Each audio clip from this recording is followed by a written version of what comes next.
Përshëndetje nga sofra shqiptare, kam sjell recetën tradicionale të krelonës me miell misri, recetë e vjetër, cila ngjyshët tona e kanë përgatitur shumë shpesh, e shishme, e thjesht për përgatitje, e shëndetshme, besoj se kam ju pëlqy kur ta shihni videon në vazhdim.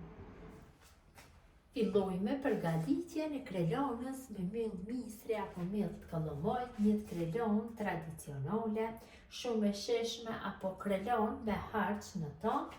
Fillojmë nga puna, këtu na i shtojmë në fillim vezët, 3 vezë të plota. Ja shtojmë 400 gram me kos.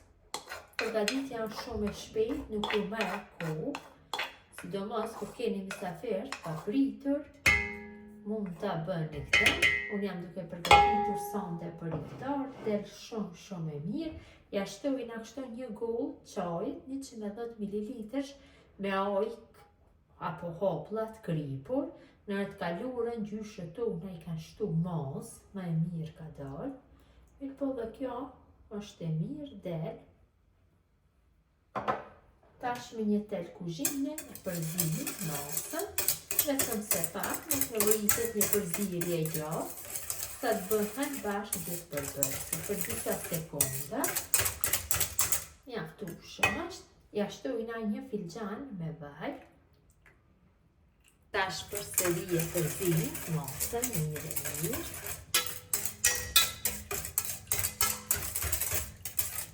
Dhe ja shtojna 200 gram me gjallë të fortë, cilën e kam coptuar në copsa më të vogla.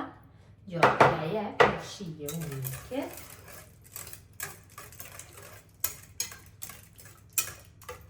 Shtojna 4 filxhana me miell misri të imtë. Nëse përdorni të marketit, do përdorni nga imti, nëse përdorni bio, do e sitni në një sitë dhe do e kaloni vetëm pjesën e imtë.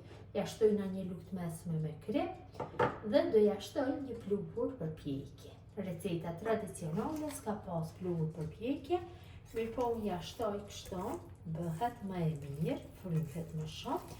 Tash mosën vetëm se e përzim kështu me një tel kuzhine, rreth 2 minutave, derisa mielli mos ngele toppa.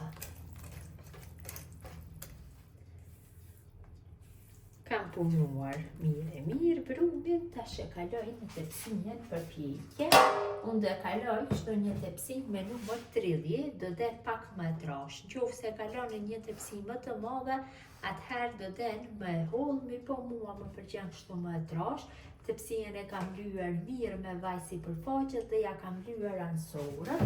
Tash e kaloj brumin. Një shpakull shumë lehtë kalohet.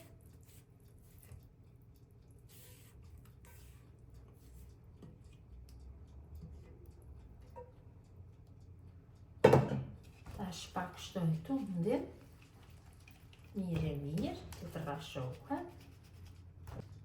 Dhe krelona është gati për pjekje, kam nxjerr furrën në 220 gradë në atë temperaturë do e pjeki për 20-25 minuta, varet nga furra juaj. E kam larguar nga furra krelonën, e la tash të ftohet, më pas do bëjmë prerjen dhe do jetë gati për iftar. Krelona është ftohur pak, tash ta ndojmë në katrore. Ka një aromë jashtëzakonisht të mirë. Në katrore më mirë kur servohet, dhe jetë. Dhe nga ana tjetër, kështu në katrore.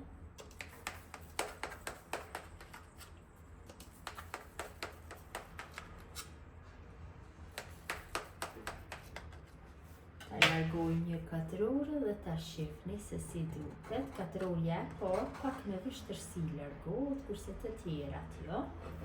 Ka dalë shumë e mirë. Taman e ka marrë atë pamjen tradicionale, sikur si kanë përgatitur gjyshët tona. Besoj si u ka pëlqyer motra dashura mënyra se si përgatis unë krelon me miell misri Gjithë ju që e përgatisni në këtë mënyrë, ju bëft mirë, ju lutem këtë video të ndoni tek miqët dhe dashamirët tuaj, vinbeqi nga sofra shqiptare deri në recetën e radhës.